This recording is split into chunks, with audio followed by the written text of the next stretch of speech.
Welcome back to another exciting episode of High Impact Motorsports, where we work on cars. Or in this case, Klunker the Datsun. So, in a previous episode we mentioned that there was a pretty serious oil problem, a pretty serious oil consumption problem with Klunker, to the point where it smokes like horribly.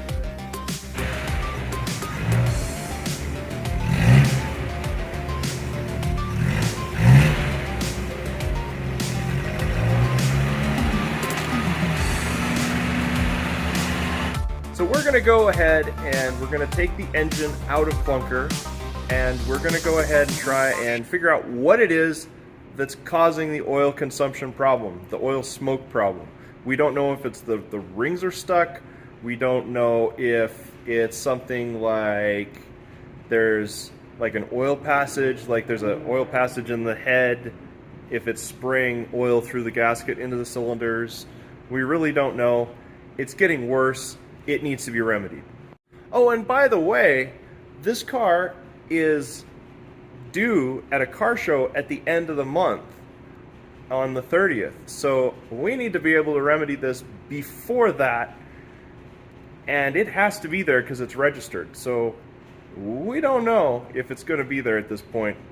So let's dig in and see what we can do. So we've decided we're going to go ahead and try and pull the motor apart in vehicle.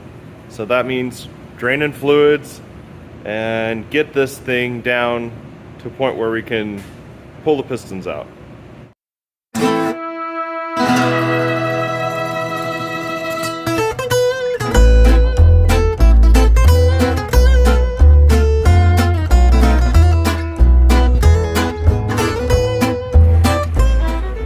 Alright, so I've got the head off.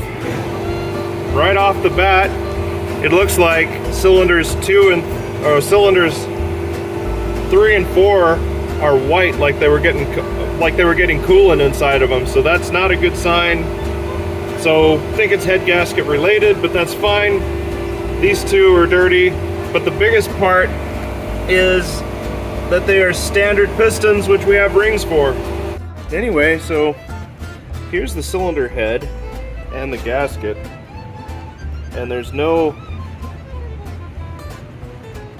a little bit of telltale in the head gasket that it could have been a coolant leak. Yeah, these two cylinders are definitely, it's got an oily residue in those cylinders. So we're going to want to focus in on, yeah, that's oil, that's not coolant. And then these two are pretty much clean. So we need to figure out what's going on those two. I think our oil consumption's right here. And go from there. We've got to get the pan off.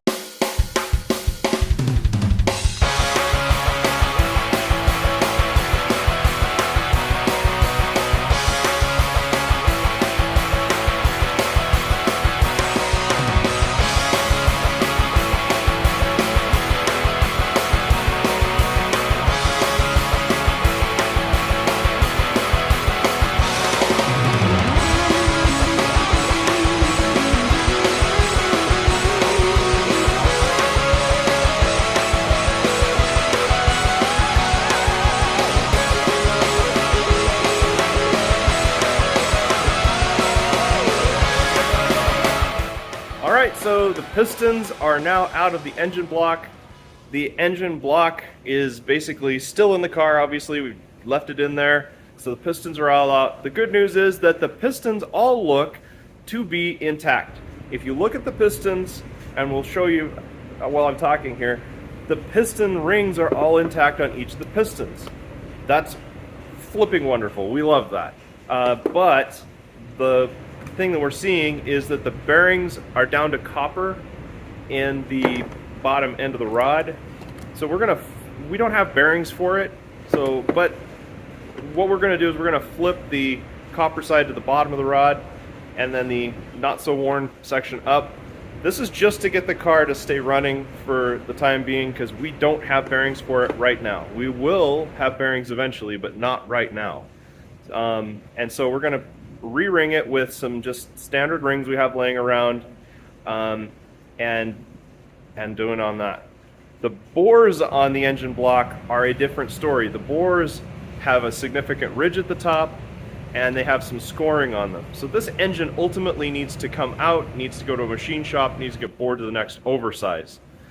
That's okay, we can handle that, but I think by honing it out, putting another set of rings in it, we'll be able to minimize the oil consumption, minimize the smoking, to get the car to the show and back, and maybe a little bit of stuff around here until we can get all the parts together to get the engine really fixed up. So that's the plan.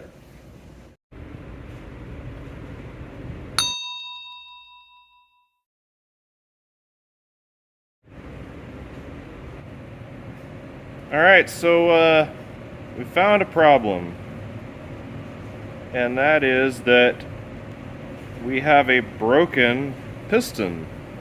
It's cracked on the skirt right here, and that is just no bueno. That is really bad. And if we put that back in, that's asking for catastrophic failure. So we need a piston now. All right, so here's the deal. Pistons for this engine are not readily available. And we need a running car. Really, we need a running car by the end of the week, but we also need it by October 1st. And I guarantee that standard pistons are not going to be attained before October 1st. I've already done some research on it. We're in a really big pickle in that regard. So what we're going to do is we're just going to have to put it back together again as is. And we're going to have to be careful with it and have a running driving car for the show. Smoke or not. At this point, I don't care if it smokes. I just care that it runs. And we'll get it back to a point where it can be done. I promised Calissa she would drive it into the show, so I'm going to make that happen. Now, the damage to the pistons, there are two pistons that are cracked. One of them has the number one has a wholesale crack down the skirt. The other one has what's beginning to be in the same spot a crack. So this is probably an installer error from when they put the motor together. That really ticks me off because it means that whoever put this together probably where they were holding the piston probably cracked it when they pressed the piston pins in.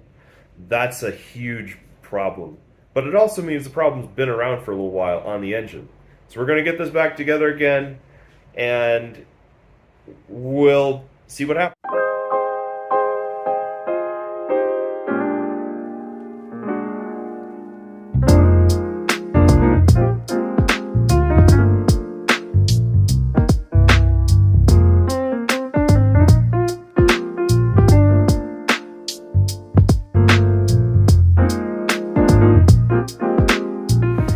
Now we have pistons in. As you can tell, the cylinder walls still don't look that wonderful, but at least I put a little bit of a hone in it. We happen to have some oil rings that are for a 20 over version of this engine that I put in, and I ended up gapping them down, or gapping them up so that they would fit. So now they fit with the right gap, and then the skirts on a couple of the pistons needed to be, well, the oil ring receivers on a couple of the pistons needed to be opened up a little bit because there's more damage than we thought. So I'm going to go ahead and start getting the oil pan back on, the cylinder head back on, and get it back together again and see what happens. So follow along. Alright, look who showed up today. Hi. Well, car's running now. After getting her back together again. Hey, why don't you rev it up? I want to see if it smokes.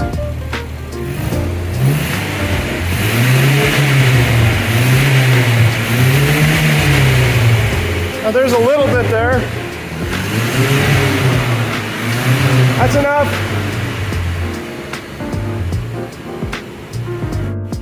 So I think the Band-Aid is going to work. Valve lash is just a little on the loose side, but nonetheless, the Band-Aid is going to get us to the show and back. That's all we wanted. So after all that hard work, we've reduced the smoke at least. We have a running car, and we're now going to be able to get to the show, both our open house and the Route 66 JDM Classic. That should be really cool to be able to do that. In the meantime, we're getting parts ordered so we can rebuild this the right way as opposed to trying to limp it along the next step. So anyway, thank you for watching. We'll catch you on the flip side the next time around, and hopefully it'll be maybe more exciting.